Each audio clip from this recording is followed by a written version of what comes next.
Good afternoon, everyone. Thank you for joining us on Go Big or Go Home. I am Old Man Troy, joined by the spectacular youngster, Kevin Cunningham, a.k.a. Kid Cunny on Twitter. What's going on today, my friend? Today, not too much. Over the weekend, the Mrs. Youngster and I went to North Carolina for a concert and just to check out the area and stuff. So, who'd you see? We saw Lights, Troy, which is a Canadian singer who's not humongous, but she's had some opening acts in the past that have made it big since then. So, yeah, I don't think she's crazy popular, but if you guys like Lights, then that's what I was doing over the weekend on Saturday in particular. So I was on the road for most of Saturday, most of Sunday. So I have to be honest, I didn't watch much Big Ten college football over the weekend. I got to see a little bit, but yeah. I did. So that was good. That was good. So you're out on a road trip. I should have called you the road tripper. But that's true. Let's get into it, youngster. I know we got the AP Top 25, which to be honest, is kind of irrelevant right now. I mean, it's relevant in a sense because it ranks the teams, but it's playoff football time, and the playoff poll is out. So it's nice to see where teams are falling in the top 25, and I know they take some of that into consideration. But let's be real. It's going to come down to who the committee wants. Doesn't matter where they're ranked in the top 25. Realistically, the teams that are in like the top 6 or 7 are probably teams that are going to be highly considered to be in that Final Four. But the AP Top 25 is basically more now for our viewing pleasure. But we're going to take the show away that way like we do every week. AP Top 25, recap last week's Big Ten games. Look forward to this weekend. Take it away, youngster. Yeah, I'm going to go over the college football playoff rankings first and then just kind of update it with what the AP has. We record the show on Mondays, and so the newest college football playoff rankings will come out tomorrow on the 6th, if you're kind of following along as a listener. So we do this show on the 5th, and every Tuesday is when the college football playoff rankings come out. Those are the rankings that actually matter. So I'll start with what they had last week. And obviously these will change, but Alabama was 1, Clemson 2, LSU 3. LSU lost, so they're going to drop a ton. Notre Dame was 4, Michigan 5. From that point on, from the Big Ten, Ohio State was 10, Penn State was 14, Iowa 16, and that's it. So you had Michigan at 5, Ohio State 10, Penn State 14, Iowa 16. Obviously Penn State Ohio State won, Michigan won, Penn State lost, and then Iowa lost. So you're going to see 14 and 16 drop down. As far as teams that would come in, I mean, just to project a little bit, I guess, Michigan State might make another appearance. I think they're in the newest AP Top 25, so they might make it in. They're 6-3 now after beating Maryland. But Purdue's 5-4 after beating Iowa, so I don't think they're getting in at 5-4. Northwestern's also 5-4 after losing to Notre Dame. I mean, Penn State and Iowa, if they're in the top 25, the newest top 25, that's cool as far as the college football playoff rankings are concerned. But it's really just a 2-team race in the Big Ten at this point. If there's any shot of the conference getting into the playoff, then it's either Michigan or Ohio State.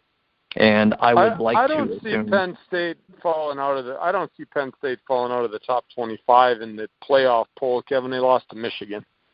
So they're going to drop, but they're not going to fall out. Now, Iowa, on the other hand,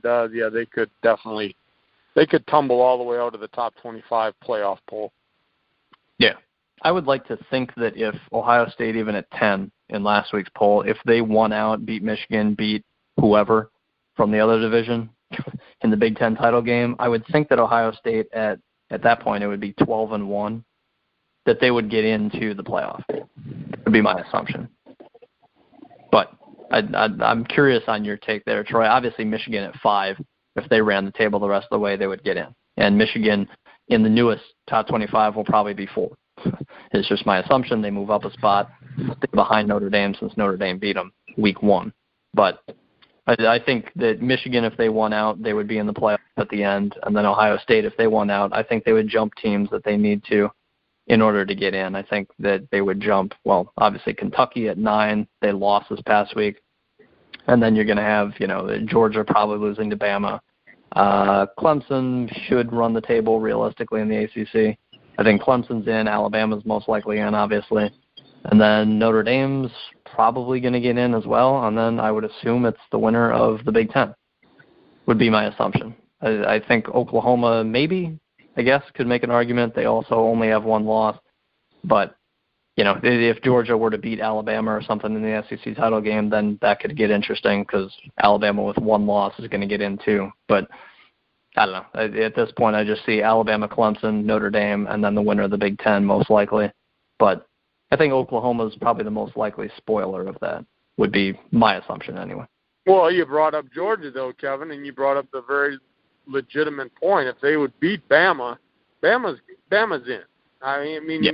It's like you might as well just take a permanent marker and start the playoff bracket and already put Alabama. I don't see them losing 2 games. I mean, look what they just did to LSU, who was supposedly number 3. I mean, that was a shellacking, literally a shellacking by Alabama. I've said this to people all week. I think this is the best Alabama team I've seen. Yeah. I mean, they're just tough. But if they're just so much better. They're just so much better at quarterback. Like in the past, they've had no shot at a quarterback actually doing anything in the NFL. This guy's you could see him getting drafted in the first round of the NFL and being a quarterback in the NFL, a legitimate one. That's something they have never even come close to. That's always been their weakness is quarterback, and this year it's a glaring strength because he's probably going to win the Heisman Trophy. Yeah, and you use your quarterback now where Alabama's at. It used to be that run game would set up a game manager at quarterback to be able to have play action, good receivers, and, accurate quarterback that was very good at managing the game so Alabama could win. Now you actually have a quarterback that can win games, and you use the pass to set up the run. And not like they couldn't just run the ball 40 times if they wanted to, but they've got one heck of a quarterback that's putting up gaudy numbers. It's amazing. This is just an Alabama team that, to me, is probably one of the best I've seen in college football as far as top to bottom all around. And they're going to be tough to beat, I'll tell you that. Really tough to beat. I mean, I thought LSU was playing pretty good football, and, man, they weren't even in that game. But as far as Ohio State goes, Kevin, a lot, like you said, where they're at. Will they move up? Kentucky lost, so they'll probably move up, but they struggle. We'll talk about it in a little bit. They struggled this week, and now you have to remember the playoff committee is all human. So they're gonna base rankings now off basically feelings, what they've seen, what they've read, and that does come into play. And I've said this a million times. The playoff poll is biased. There's a lot of bias in it because it's human nature, and it's going to be. And I'm not complaining about it. I'm just stating fact that there's bias in it. There's always going to be, no matter what human being is on that committee. It's going to be like, well, yeah, they won. And then somebody may bring up the argument, yeah, but they were losing at halftime. And, so some of these things will come into debate, and you got a lot of people voting on where they're going to be. So will they move up? Just by attrition and Kentucky losing, you would think they're going to move up. As far as impressive win, it wasn't a huge impressive win, but if they win out, take care of Michigan, win the Big Ten title, yeah, those are going to be 2 quality wins. However, a lot depends on who wins the other division. Is it a Purdue team that is 7-6, or 8-5? Then when they went out, is it a Northwestern? That Big Ten title game, Kevin, might be a joker, whether it's Ohio State or Michigan. Right. Even if Wisconsin would find a way. I'm a diehard Wisconsin fan. Not impressed right now with what Wisconsin's doing defensively or offensively. I'm just not impressed with Wisconsin right now. So, carry on. Yeah, I think my last thing here, basically, before reading off the AP Top 25 very quickly, I think that Oklahoma and West Virginia, both in the Big 12, both only have one loss. Like, I'm looking at the AP Top 25 now, and, again, you've got Bama, Clemson, Notre Dame, Michigan at 4, Georgia at 5, Oklahoma 6, West Virginia 7. I think that's kind of the key is if Oklahoma played West Virginia in the Big 12 title game and the winner only has one loss, and you have Ohio State or Michigan with one loss playing Northwestern and winning by 25 points, it's like, yeah, that team's good, but we just saw a heavyweight fight in Oklahoma, West Virginia. Or you're seeing a blowout, and it's like, wow, this team needs to be in. So you're absolutely right that the Big Ten title game might realistically hurt Ohio State or Michigan, assuming one of those teams gets in, and, well, they will. But going up against Oklahoma, West Virginia, which might be the Big 12 title game, that's going to be an impressive game to watch, just in general, no matter how it shakes out. So, that compared to Michigan blowing out Northwestern or Wisconsin again, it's like, whatever, So it'll be interesting. I think the winner of the Big 12, winner of the Big 10, one of those two will get in probably as the fourth seed behind Alabama, Clemson, Notre Dame, because I think all three of those end up undefeated at the end of the year. As far as the I'll add this, youngster, as far as that Big Ten title game. No matter who is the representative, whether it's Wisconsin, Purdue, Northwestern, and then either Michigan or Ohio State, Michigan or Ohio State will have to blow that team out, literally. And they can't take their foot off the gas. It can't be a 1 or 2 score game against that opponent. Because right now in the Big Ten, right now where we're at in the season, Michigan and Ohio State are head and shoulders above everyone else, including Penn State. They are head and shoulders above everyone else. If they want a chance to play in the championship game or the playoff, that championship game is going to have to be a brutal massacre, literally. They're going to have to just keep their foot on the gas and just rake up points after points to say, look, we are the dominant team in the Big Ten. It can't be close. If it's close, like you said, it's going to hurt Michigan or Ohio State, no matter who is the winner of that other division. Because the three teams I just mentioned, Northwestern, Purdue, and Wisconsin, they're not a threat for the college football playoff. And so they're going to have to derail them in that championship game, like literally make them whimper in a corner by scoring 70 points to show the committee this is how good we are. I know I'm being a little sarcastic there, scoring 70, but they have to just keep their foot on the gas. They can't take it light. So that's all I got. I just wanted to throw that in there, that they're going to have to demolish whoever comes out of that other division. I would agree with you wholeheartedly. As far as the newest AP Top 25, Michigan 4, Ohio State 8. Moving on down, Penn State 21, Michigan State 24. Like I said, it's just, it's a two-team race at this point. It's not really close as far as the other teams are concerned. Others receiving votes if you care about that whatsoever. Wisconsin's in there, Northwestern, Iowa, Purdue, all in there.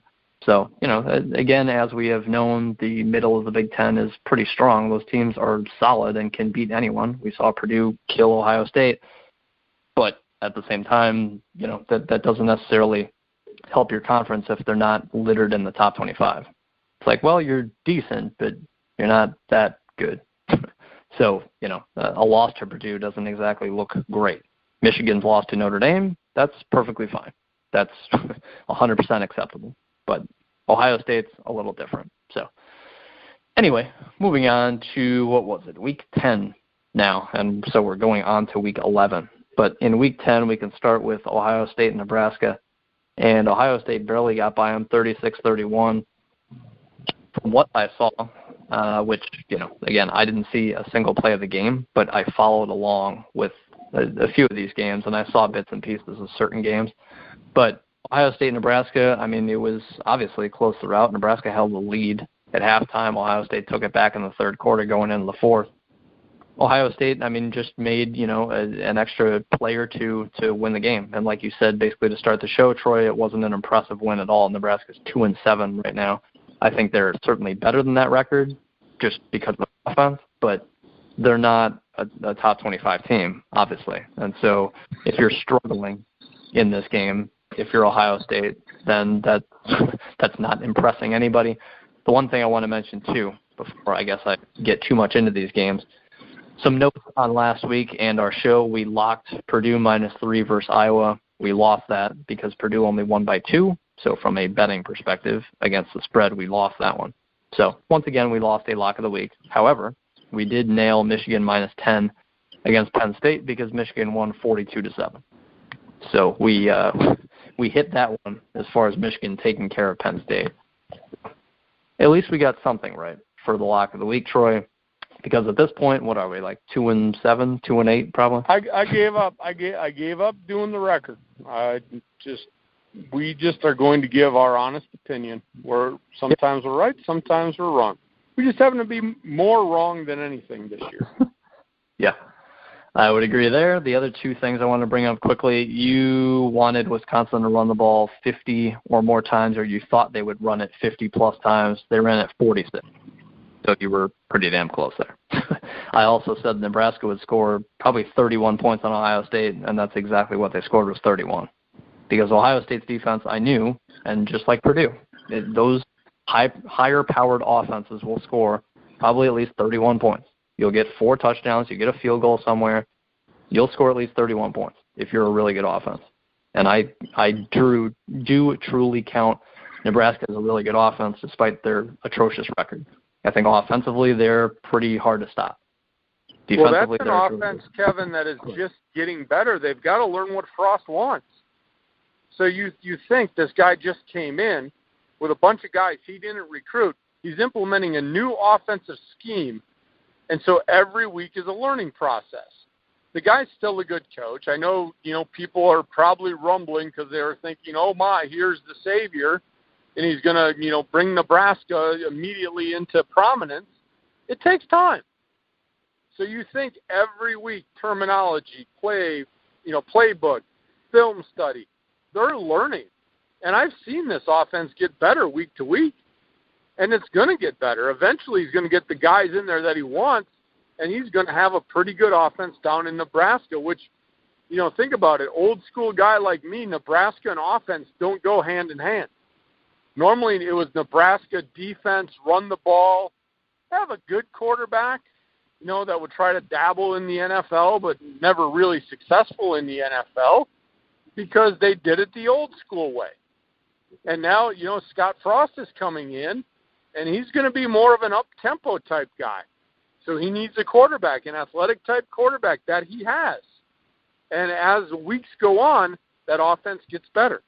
That's all I wanted to add there. Yeah, I would agree. My short addition to that, J.K. Dobbins finally did something, is what it probably appears like from the outside and the inside. I think Ohio State fans were loving J.K. Dobbins a year ago as a freshman, and then this year he was doing fine, but you expected a huge 1-2 punch with him and Mike Weber. That wasn't really getting going once they started playing decent teams, and finally J.K. Dobbins in this game against, again, a very bad defense, had 160 yards, 3 touchdowns. I mean, he basically put the game away in the fourth quarter with his big run. So that was huge. It was good to see. But, again, that's against Nebraska's defense. So we'll find out really what Ohio State is made of when they play Michigan, obviously. I've got nothing really more on this game unless you've got something, Troy. No, carry on. Notre Dame, I'm just going down the list as far as the rankings here. And, what Big Ten team is featured in the rankings. So going down the list here, Notre Dame, Ohio State, Notre Dame, Northwestern. Notre Dame was traveling to Northwestern, so it could have been a more interesting game, according to some people. And we thought Northwestern, at least I thought, Troy, that Northwestern would keep it at least interesting. And I think they did. I think I can see that Notre Dame was up 21-7 going in the fourth quarter, but Northwestern outscored them. I mean, they only lost by 10, which I think is respectable.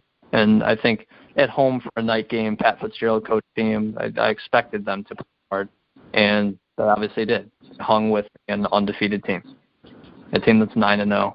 As far as notes to take away here, I mean, Isaiah Bowser's the guy at running back for Northwestern, and Clayton Thorson in general didn't have a great day, but Clayton Thorson's been kind of on and off this whole year, which, whether you can expect that coming off a torn ACL at the bowl game last year and then, playing right away this year, who knows what to expect. Maybe that's been part of his up and down troubles, is that he's not truly 100% confident in his knee, and that's affecting his throwing because it affects everything. If you're not planting perfectly exactly the way you want to, it will affect your throws. It's kind of like basketball. If you're using no legs in your shot from three-point land, it's going to affect you a lot more than you would think. Your legs affect you, whether it's shooting a basketball, throwing a football, playing tennis. I'm sure if your legs are not right, you're not trusting your knee 100%, then it's just going to be a little off.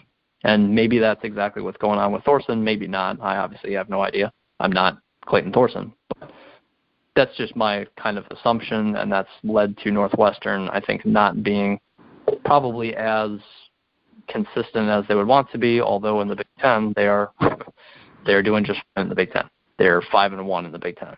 So they're currently leaders of the Big Ten West. If the season ended today, they would be in the Big Ten title game. But as you can see against a Notre Dame team where they're just overmatched, they'll play hard, but they don't have what it takes really to, I think, on a 50-50 basis, beat a team like this. I think, 1 out of 10 times they probably beat Notre Dame. 1 out of 10 times they probably beat Ohio State or Michigan. But they're just not, Clayton Thorson's not what he was a year ago, which is sad now that he's a senior. That's kind of my takeaways, I guess, from this Northwestern team in general. Yeah, I didn't really think they had a legitimate chance to win this game, but it was nice to see the Big Ten represent. 21-7 going into the fourth quarter. They played hard all the way through. They didn't lose hope. Notre Dame is a good team. I know a lot of people don't talk about them. They look at it and say, well, that independent schedule and all those things that are going on, blah blah. But Notre Dame, they're just taking care of business. There's no blemishes on their record, and they're beating those teams that show up on their schedule, and that's what you're supposed to do. So it'll be interesting to see what Notre Dame will do. I mean, they played Michigan early in the season, and that was pretty much of a throttling. But I think if they played again right now, it would maybe be a little bit of a different story. Because I think Michigan has been thoroughly improved over the course of time. And I think Notre Dame is just consistently going out and taking care of business. Yep. And again, you can't shame them for that. That's their schedule, and they're taking care of the teams that show up every Saturday to play them. But we'll see how real Notre Dame is as the season goes on, and we move up to that college football playoff. But I really don't see Notre Dame losing again. Do you, Kevin? No. Or losing at all, I should say. They haven't lost. I mean, losing at all. I don't think Notre Dame's losing a game. No, this next week they play Florida State. That should be a joke. They play Syracuse, but they play Syracuse at home. So they should win that game as far as talent-wise. I mean, Syracuse has been better than expected, surely. They're the 19th ranked team in the country right now. But it's still Syracuse football going against Notre Dame football. I mean, that Syracuse can be much improved in the best Syracuse team they've had in 20 years, but it's still not Notre Dame football when Notre Dame's undefeated. That's just a reality.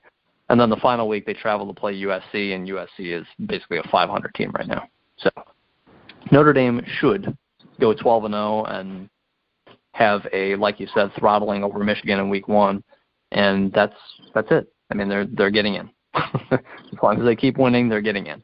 So that's 100% what I think happens. Going forward, we also had, for the Big Ten game of the week, surely, was Michigan and Penn State. Michigan at home against Penn State. Michigan was favored by 10.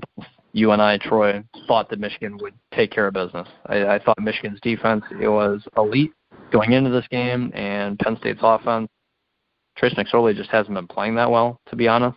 And I thought they would very much so control McSorley, control Penn State's offense, and they did the whole way.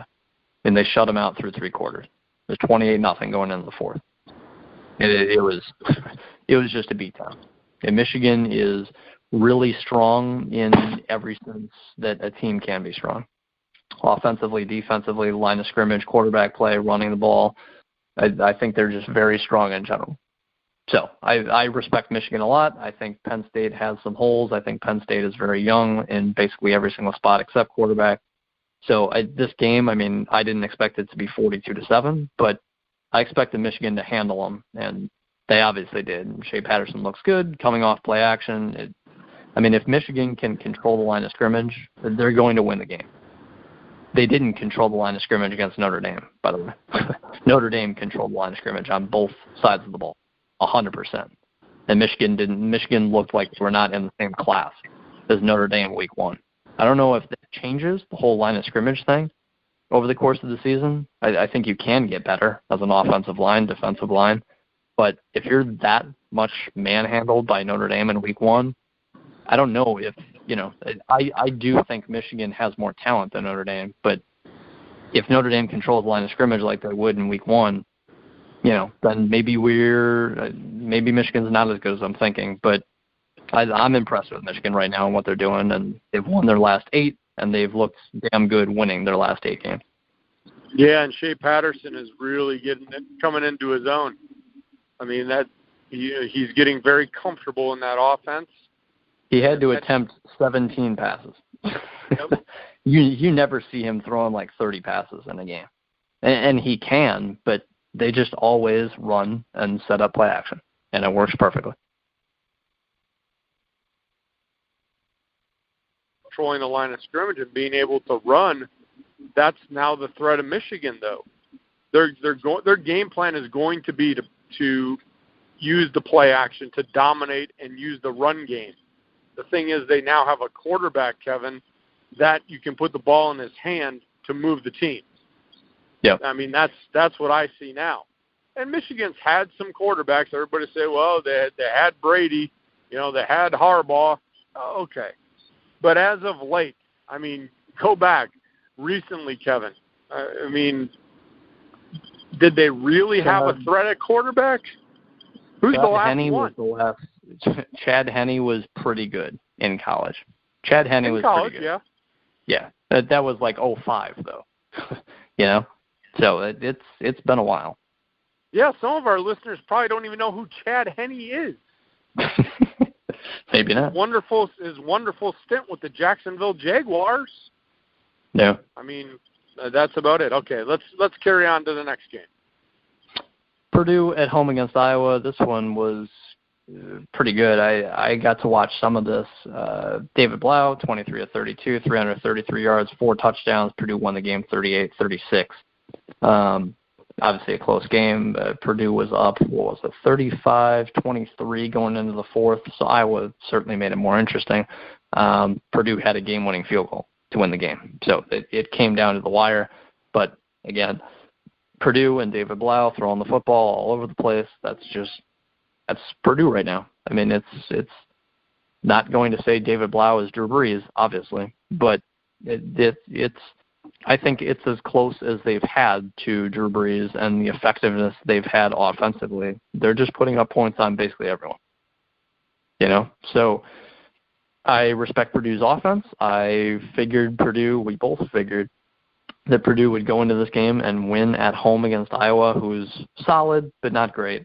And I think Purdue is solid but not great because I think defensively they're average at best. And they had that one game against Ohio State where they looked really good, but TCU also looked really good against Ohio State, and TCU since then has kind of fallen off a cliff, as odd as that is, because TCU is always good. But in any case, once in a while you'll see an offense, a defense have a really good performance against a really good team, and it's like, whoa, where'd that come from? And it's just when all things click and you're dialed in all week long against a huge opponent like Ohio State, and Purdue's defense just looked really good. But at the end of the day, they're, again, average at best. But overall, you have to be impressed with Purdue in getting this win, and it's a huge win in terms of the Big Ten standings because, again, this was against Iowa. And Iowa, for all intents and purposes, could still beat Northwestern. I think Northwestern has to travel to Iowa still this season. So, Purdue is still in the thick of things with only 2 losses in the Big Ten. But so read the standings off quickly in that division, Kevin, because I want to throw something out here. This was a huge win for Purdue, but it also, as a Wisconsin fan, it was the game that is a helper game. Now I know Wisconsin. Yep. We're going to talk about Wisconsin going to Penn State, but just read. Do you have the standings in front of you for that division? Yeah. Northwestern is number 1 at 5-1. Wisconsin right behind them at 4-2. Purdue also tied at 4-2, and then Iowa is now down at 3-3. I mean, Iowa's basically screwed. Yeah. Well, Iowa's done, but now if Iowa comes up and they can pull that win against Northwestern, right, and now Purdue's in there, it now becomes a 3-team tiebreaker if Wisconsin wins out. Because head-to-head, Northwestern beat Wisconsin. Does Wisconsin no good to be tied with Northwestern? They would lose on the tiebreaker. But a 3-team tiebreaker gives Wisconsin hope to win the division title again. So as a Wisconsin fan, that was a huge win by Purdue because now it sets up that Iowa-Northwestern matchup, and it allows Purdue to be in the mix. Because, as I said, if you have Wisconsin and Northwestern tied with 2 losses, Northwestern goes to the championship game due to the head-to-head battle that they won. But now you throw a 3rd team in there, now it opens up some possibilities for Wisconsin to make another trip back to the Big Ten title game. So as a fan, I was really excited to see Purdue win to stay on pace. And even if Iowa would have won, it would have allowed some things there. But I really just am looking at it from a standpoint of Wisconsin's on the outside looking in to get back to the Big Ten title game. And like I said before, and we'll talk about them in a little bit, I'm not impressed with them. Do I think they're a Big Ten title game team? No, but I also look at the teams in that division. Why not Wisconsin? They're just as good as the other teams in that division. So I just wanted to throw that out there, youngster. Yeah, moving on to Wisconsin. Wisconsin hosted Rutgers. And Alex Hornibrook, 7-16, 92 yards, 2 picks. And I'm assuming he got pulled. I didn't see any of this game. I'm assuming he got pulled for Jack Cohen because he was playing like crap. And Wisconsin was up 24-3 going into the 4th quarter regardless. So, I mean, the game was over anyway. But Hornibrook, just stat-wise, anyway, not good at all. Terrible. 7-16, 92 yards, 2 picks. Against the mighty Rutgers defense. Yeah, exactly. Jonathan Taylor, 27 carries, 208 yards, 3 touchdowns. That's what you expect from Jonathan Taylor against Rutgers. I mean, it is. If you're having to – I was going to say, if you're having to yank Hornibrook against Rutgers, that's not good. I basically have nothing else. Yeah, there's nothing really to talk about in this game, Kevin. We mentioned it last week. I said Wisconsin needs to run the ball 50 times, and you just said 46 attempts. And that's what they had to do. Why even have it in your quarterback's hand? But here's the thing. You just talked about Patterson throwing it 17 times, and you got Hornibrook throwing it 16 times, 7 completions, 2 interceptions. You wonder why I have gray hair as a Badger fan. You wonder. Right there. You just read the stat line. That's why. But we can move on. There's nothing more to say about this game. I'll say this. Artur Sitkowski, the freshman quarterback for Rutgers, who we always talk about whether, one way or another, 20 of 39, so he was over 50%. He had a touchdown, no pick. So that's good. Like I said, though, they were down 24-3 going into the 4th quarter. So not going to pat his back too much, but at least there was statistical improvement, so to say. Moving on. Michigan State traveled to play Maryland, and in typical Maryland fashion, they just straight up didn't show up. Not to say that they don't show up every week. You don't know from week to week. You have no idea what's going to happen with Maryland. They're going to get blown out, or they're going to just take it to the other team, one way or the other.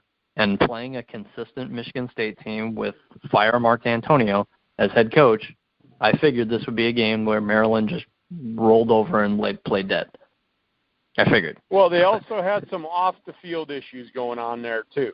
Yes, yes, they did. You got to stack that up on top of it, and you're playing a Michigan State team that is a really good team. I mean, they're not a playoff team, but they're a good, solid football team. And you have to have your A game when you play Michigan State, or they're going to beat you. Ask any team that they play. But Michigan State has been inconsistent at times also, but this Maryland team, they're hard to figure out. But I kind of figured as the week went on, and it was after we recorded the show, but as the week went on and all these things came out in Maryland, I was like, they don't stand a chance against Michigan State. There's too much stuff going on. And it showed.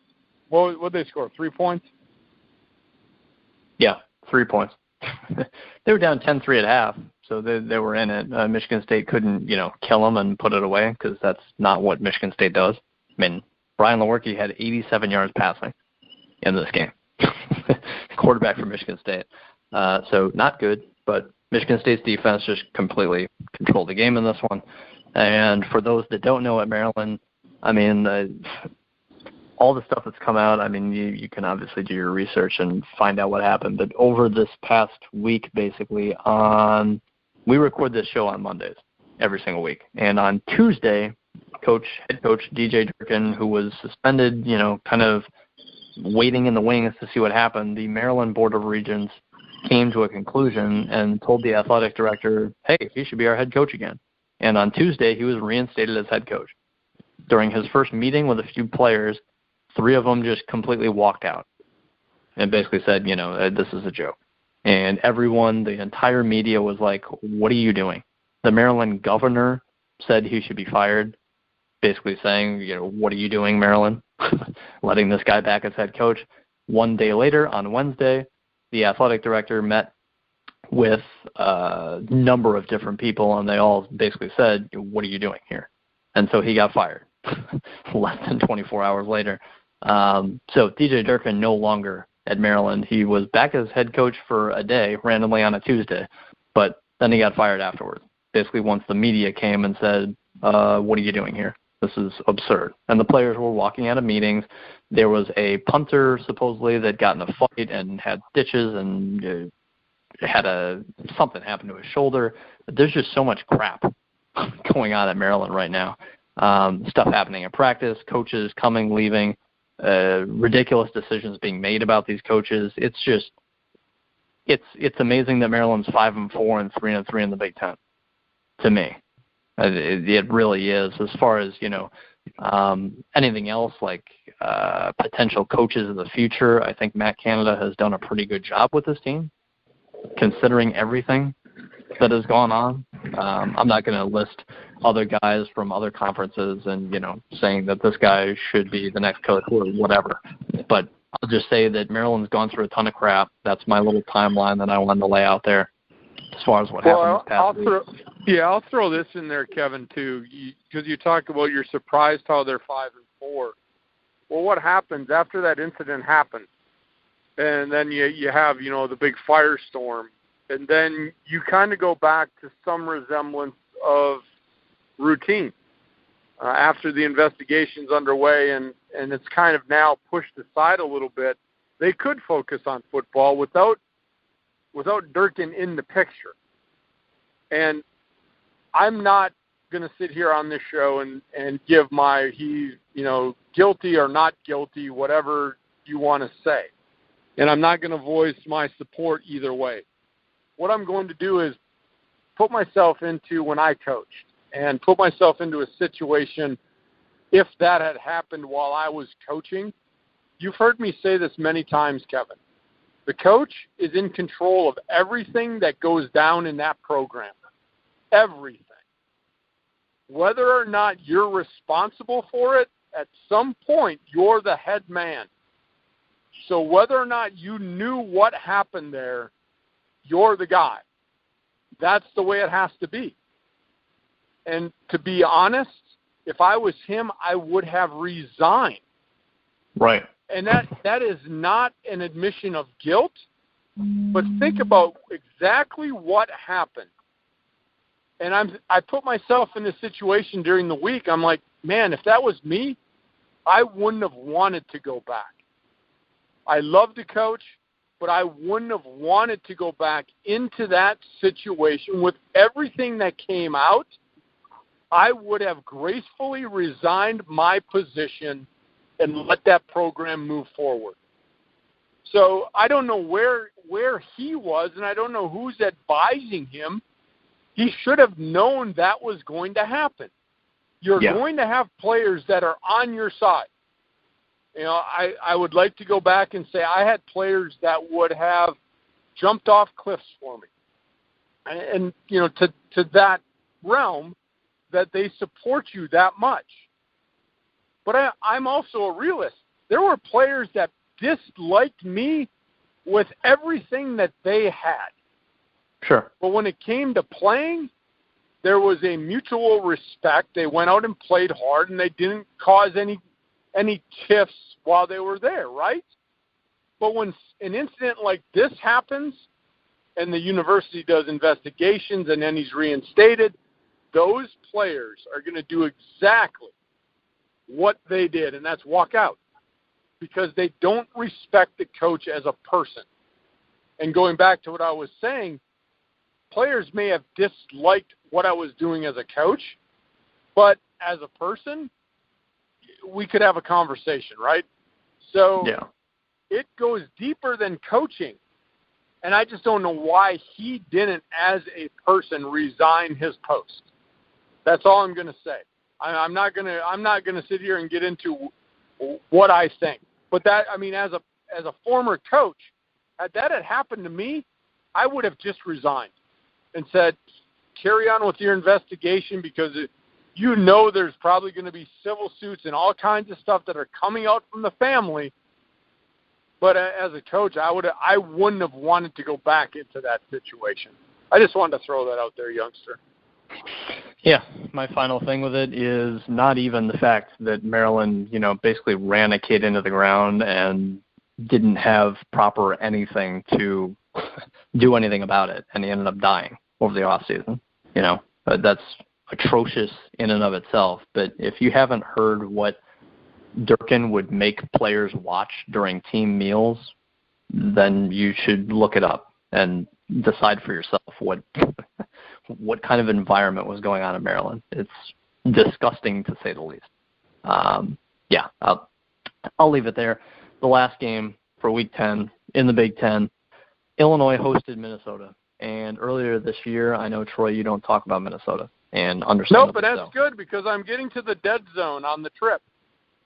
So how convenient is that you bring up Minnesota and I am approaching the valley where I may cut out anyway. It is a sign that I just won't talk about Minnesota. Sounds good. Illinois, now 4-5, along with Minnesota. Illinois put up 55 points against Minnesota. And I think that P.J. Fleck in general is a good coach, and I think that in general he can help turn this program around. But giving up 55 points to Illinois is absurd. And Illinois, how many rushing yards do you think Illinois had, Troy, in this game? Oh, I'll say 321. You're getting there. They had 430 rushing yards. 430. Well, I know they were rushing it a lot. Yeah. 430. Holy cow. They ran it 35 times, which is a good amount. That's 35 times. But they averaged 12 yards a carry. I mean, whether it's your quarterback, whether it's your running back, the main running back only had 13 carries. The main quarterback had 14. That's a lot, but it's not, it's not 20. It's not 25. 35 carries, 430 yards, 5 touchdowns. I mean, that's absurd. And hats off to Lovie Smith and Illinois and saying, we are going to run the ball in this game down your throat, and you're not going to stop us. And that's exactly what happened. They scored 45 points in 3 quarters. 45-17 going into the fourth quarter. It was over. Illinois buried Minnesota. And I, by far, thought that Illinois was the second worst team in the Big Ten. I didn't think it was even close. But after this game, hats off to Lovie Smith, hats off to Illinois for a game that they obviously could win. They straight up dominated. And they dominated on the ground. So, and Gopher fans can't even blame me, youngster. They can't even blame me for this one. No, they can no longer blame you. I don't have anything else from this past week's action. I know you don't have anything on Minnesota. So I'm ready to move on when you are, Troy. Yeah, let's go. Let's do it. Let's see if we got any fireworks today. See if we're going to lock anything. Let's do it. I have not looked at the lines until just pulling the screen up right now. Ohio State at Michigan State. You know that. I never look at them. Yeah, I usually do. But today, no. Ohio State at Michigan State at noon on Fox. That should be an interesting game because Michigan State's offense has been not good, and Ohio State's defense has been not good. So at Michigan State, it'll be interesting to see what happens. Does Michigan State's offense actually catch fire and score 31 points? Or does Ohio State's defense finally come to play against an offense that has been struggling? And do they shut them down to 10, 13 points? It'll be very interesting to see.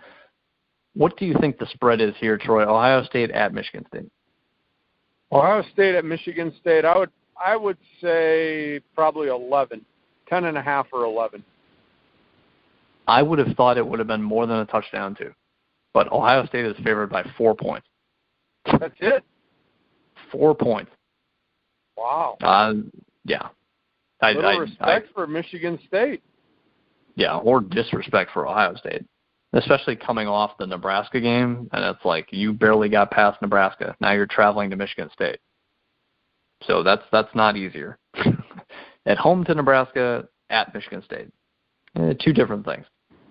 So I would be willing to lock Ohio State here. I have confidence that Ohio State's defense actually at least holds Michigan State's offense down a little bit, and they don't score 31.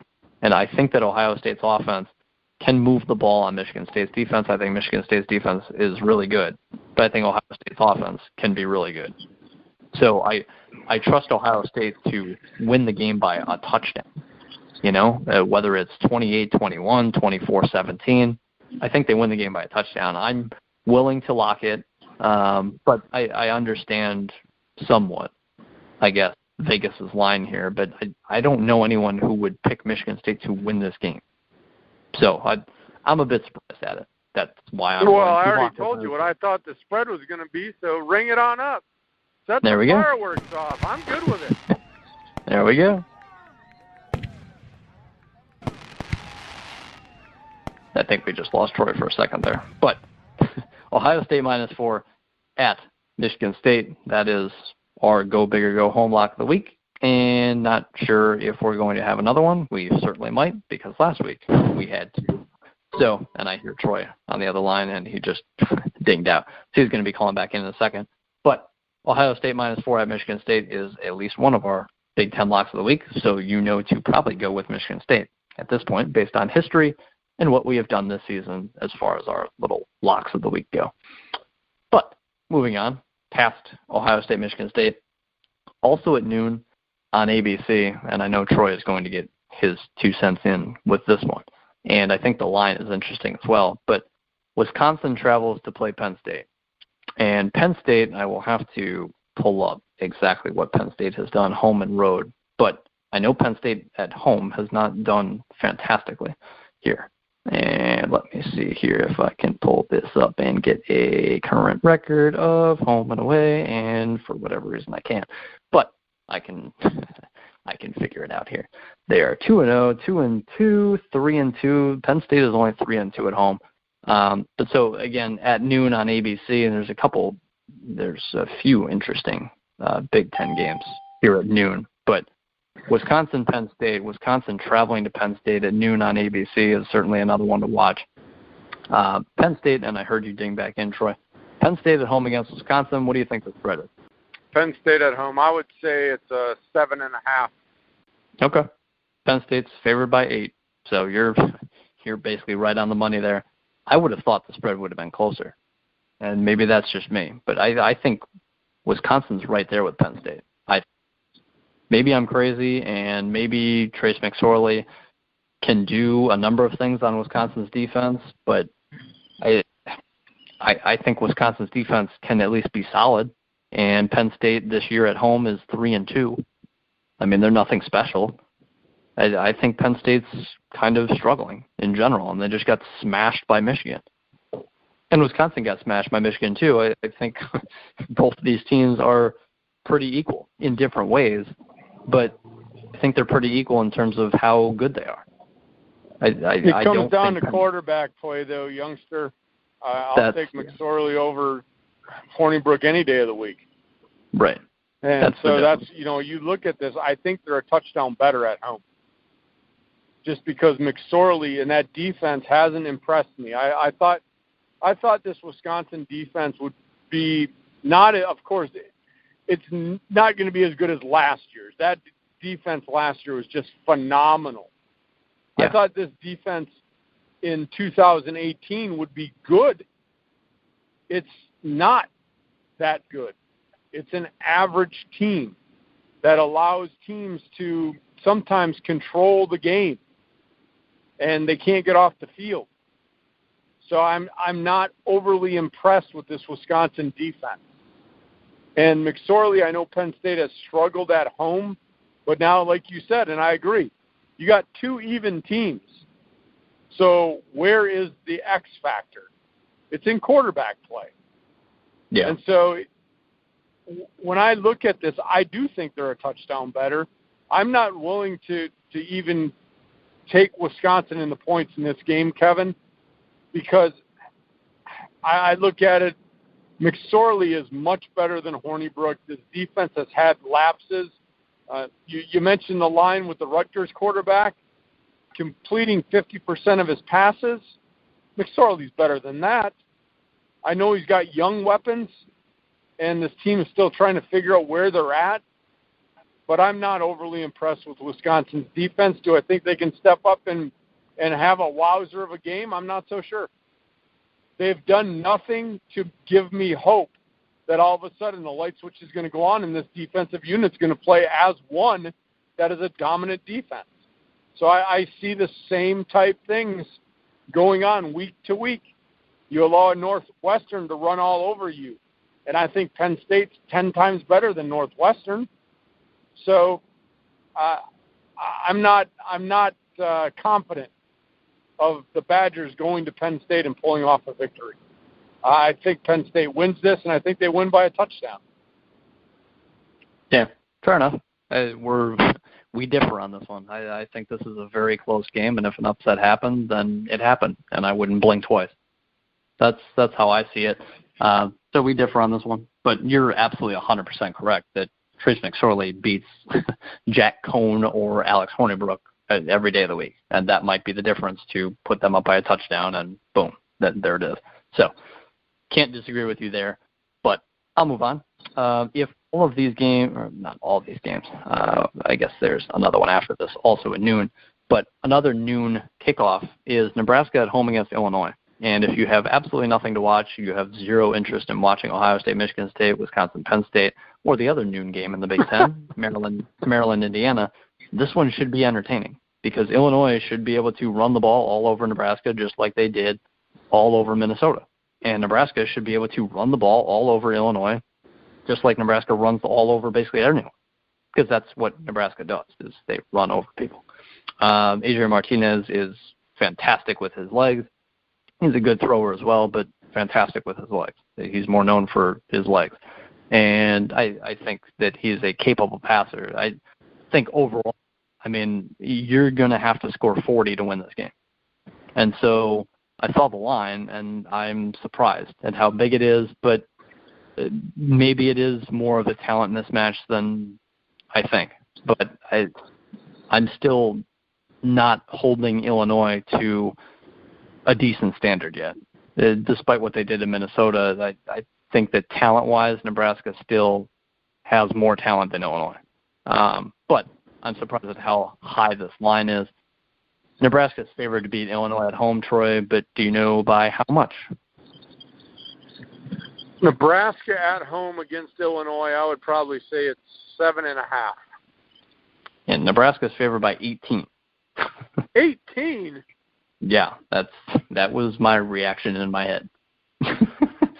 Here's the thing, though. I'm not going to lock Illinois with the points. Here's why. What did they do against Maryland? Illinois? Yeah. I do not remember. I will have to look. Oh, yeah, they got killed, 63-33. Yeah, so they did put up 33 at some point. Right. But Maryland and Nebraska, I know Maryland has a better record. I think Nebraska and Maryland are on the same page. Nebraska can control this game, and the one thing when I've watched Illinois play, and I know they finished drives in the last game, but one thing I noticed is that a lot of times they settle for field goal attempts. They can't finish drives. Now, they did last week against Minnesota, and again, I'm not going to even put my 2 cents worth in. But Illinois has not proven to me that they can consistently finish drives with touchdowns. So because of that, could Nebraska win by 21? My answer is yes. Right. Could Illinois score points? Yeah, they could. They could score 28, but they could certainly give up 49 to Nebraska. Yep.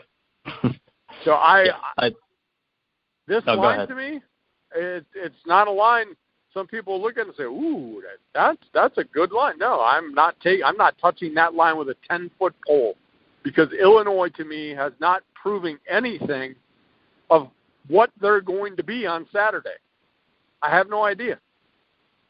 I have no clue what Illinois will be against Nebraska. One game against Minnesota does not all of a sudden put me on the Lovie Smith bandwagon. Right. Because I've seen him play too much during the year to know that I've seen too many inconsistencies on offense where they can't finish drives, they can't score points. So I'm staying away from this. I actually think Nebraska will win the game. Kevin, will Illinois cover that spread? They could, but I have no confidence in it at all. Yeah, I'm with you 100%. It's big at 18, a 1-5 team in the Big Ten, hosting a 2-4 team in the Big Ten, and they're favored by 18 is a lot. But I think Nebraska is a lot better right now than what 1-5 in the Big Ten would indicate. So that's exactly why the line is where it's at. So yeah, I'm with you. I wouldn't touch it either. I think Nebraska wins the game. Indiana at home against Maryland. Indiana 1-5 in the Big Ten. Maryland 3-3. Who knows what you're getting from Maryland? What do you think the spread is on this one, Troy? Well, with the performance that Maryland just had and everything we just talked about, and Indiana, even though they suck, I would say that the odds makers are going to favor Indiana at home, give them the 3, plus probably give them another touchdown. I would say Indiana by 9. Indiana by 3.5. They didn't give them an extra touchdown. No. No, they didn't. I think Indiana will be able to score points in this game. I think Maryland will be able to score points in this game. I think it will be a close game. I don't know. I think Maryland's got more of an offensive firepower shot, even though I like Indiana's quarterback. I like Indiana's running back. I like Indiana's top receiver. But I think Maryland can, again, just randomly put it on teams. And so against an Indiana team, I think it could be one of those games where you see Maryland just show up. And especially now that knowing everything that has gone on, and it's like, okay, DJ Durkin is truly gone. I mean, he is gone. Like that's it. It's over. So maybe now they can just purely focus on football and have a coming out party against an Indiana team that is not that talented, really. Again, I like some of the players they have. I do. But I could see Maryland winning this game in what would be a road upset because that's just something Maryland would do against a team of Indiana's caliber. I could see that 100%. I really don't know where to go with this game. I'll go with Maryland, and we'll say that their team will play with inspiration and want to do it to show that, hallelujah, DJ Durkin's gone. We'll prove it against Indiana that this is the way it should have been months ago. So I'll go with Maryland in the upset here. But I think we may differ since you thought that Indiana would be favored by 9 or so. No, I was just giving you a line prediction, what my thought was. That's true. Yeah. You asked me what the lines are, and so I try to think of, in the perspective of what would a lines maker be thinking. Right. But you bring up a good point, and I mentioned it earlier, that now all of the distractions can be put behind them. There were so many distractions this last week. Now they know we don't have a coach. We have an interim coach. But the old guy's gone. Our players can just focus. I think Maryland actually, we're going to flip a coin. Well, I'm not literally going to flip a coin while I'm driving.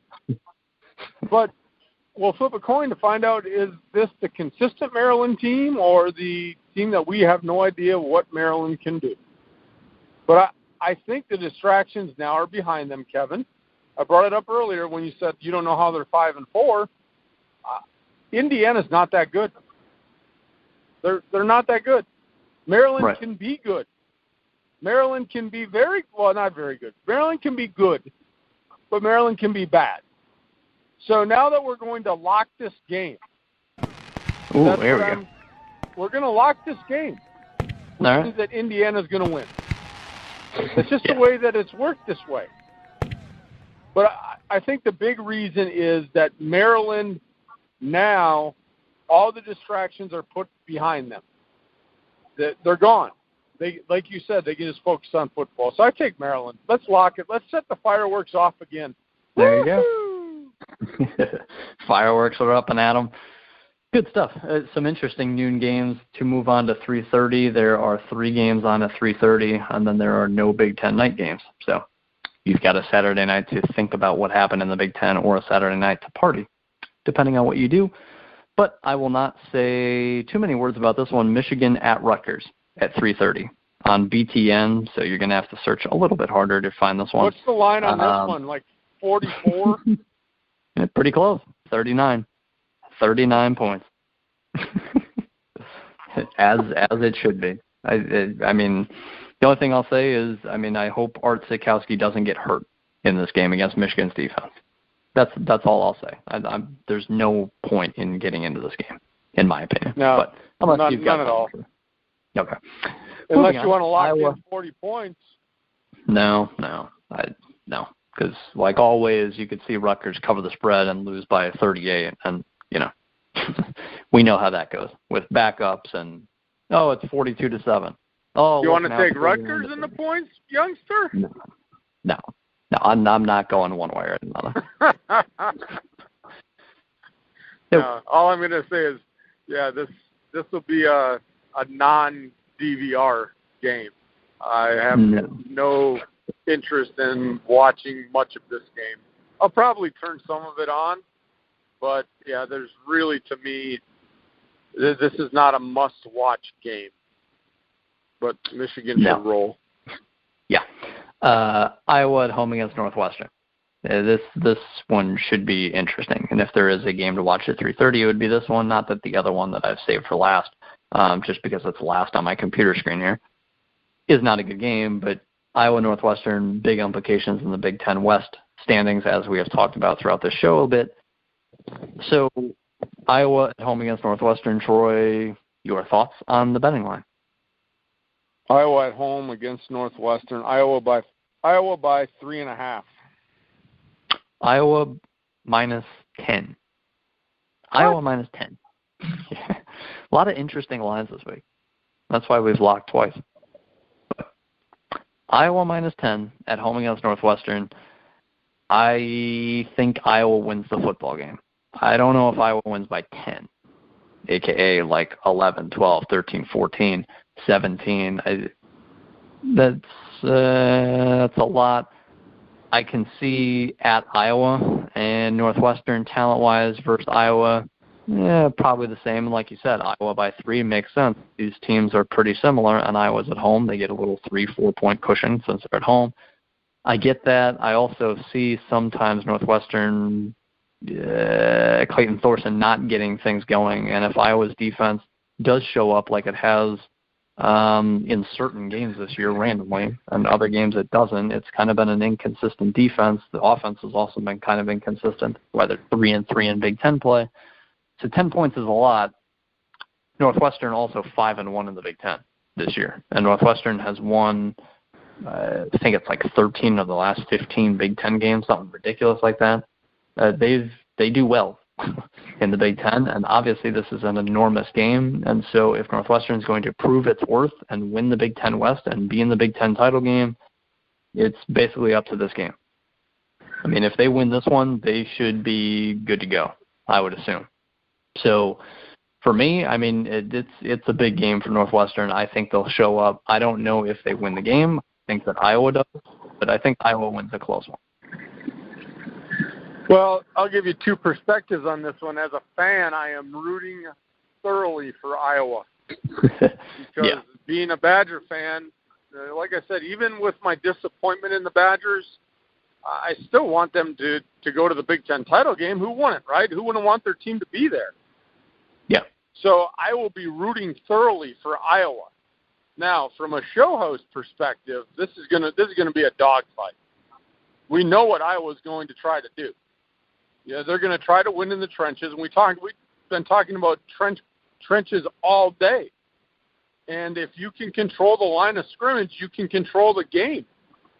And if they can get pressure on the quarterback, neutralize the running game, and they can put together long drives, I can see Iowa just controlling this game. Yeah. I mean, Northwestern has proven it. They're 5-1. But Kevin, go down their list of victories. Yeah, they beat Wisconsin, but as I mentioned, Wisconsin has been a disappointment to me this year. That was a big win. They barely got by Purdue in week 1, barely. And then they beat Michigan State by 10. That was impressive. They beat Nebraska by 3. They beat Rutgers by 3. And then you got the Wisconsin game in there. I mean, so they've squeaked by some teams. They also lost to Michigan 20-17. I mean, they kept it close against Michigan. So they're there. I mean, and you don't apologize for wins, but it hasn't been thoroughly impressive. Right. And this game is at Iowa, and just ask Penn State how hard it is or Ohio State how hard it is to play, and Penn State to play at Iowa. It's not an easy task.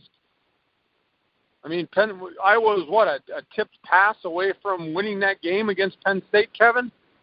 Yeah. Iowa is a tough place to play. And so if this game was at Northwestern, I would probably pick Northwestern. The game's at Iowa, I'm picking Iowa. Yeah. As far as I don't know goes, by 10, though. I don't know by 10. That to me, that line is just too big. I would Northwestern. I would lock in Northwestern. I can't do it, youngster. Can't. Okay. Okay. I can't. Fair enough. Okay. We're not getting 3. We're not getting 3 locks on Go Big this week. Well, we've got 1 game left. We got 1 game left. Minnesota at home against Purdue. I can't talk about this game. That's true. Yeah, so you're right. We only have 2 locks. I can't. I'm not breaking my promise to the Gopher fans, even though they may want me now to talk about them. But I'm not going to, because I promised I wouldn't. Purdue on the road against Minnesota here. Purdue's favored by 12.5, which is a lot on the road, but we just saw what Minnesota's defense is capable of, giving up 55 to Illinois. And Purdue's got DJ Knox as a running back who's good. He's a good running back. So I think they'll be able to run the ball. I know they'll be able to throw the ball with David Blau and Rondale Moore and the receivers they have there. Purdue's going to put up a lot of points. So Minnesota, could they cover the spread at 12.5? Maybe. It depends what you see from Purdue's defense, but altogether, Purdue's favored by double digits. They should win by at least 10. I wouldn't lock individually one way or the other, but this is a game where you should see Purdue put up points like they usually do and win a football game. So I could see Purdue. I am biting my tongue right now. Literally biting my tongue, but I can't do it. I can't mention anything about this game. But I am biting my tongue about wanting to chime in. But I think you said it so eloquently. In suspense, Troy. Well, I don't know which way you want to go here. I don't know if you want to back Minnesota and win the game or what. I'm intrigued, man. I've done some crazy things on our shows, youngster. You know that. Uh-huh. You know that I've done some crazy things. But with that said, what else we got? I think that's it, right? That's the last game on the slate. That would be it. Again, no Big Ten night games for Week 11. We are in Week 11 already, which is nuts. But, yeah, all these teams basically have played 9 games apiece at this point. I think all of them have, as I'm going down the list here. Yeah, they've all played 9 games. This is game number 10 for all of them. So after that, there's 2 games left. Certainly the home stretch is near. Yeah, we're getting there. We're certainly getting there. Well, I hope everybody enjoyed the show today. For the youngster, I am the old man. Make sure you find us on Twitter at youngsteroldman as our show handle. Not only Troy, I want to interrupt for a second. Big Ten basketball starts on Tuesday as well. So Big Ten basketball 1 day away. We will certainly get out a big, a season preview type spiel with Big Ten basketball. Look for that at the Grueling Truth too. Sorry to cut you off, Troy, but I definitely wanted to mention that. Oh no, that's fine. So make sure you find us on our show handle at Youngster Old Man, because that is going to be where you can find all the links to all of our shows. So again, hope you enjoyed the show, everybody. For the youngster, I am the old man. Have a good day.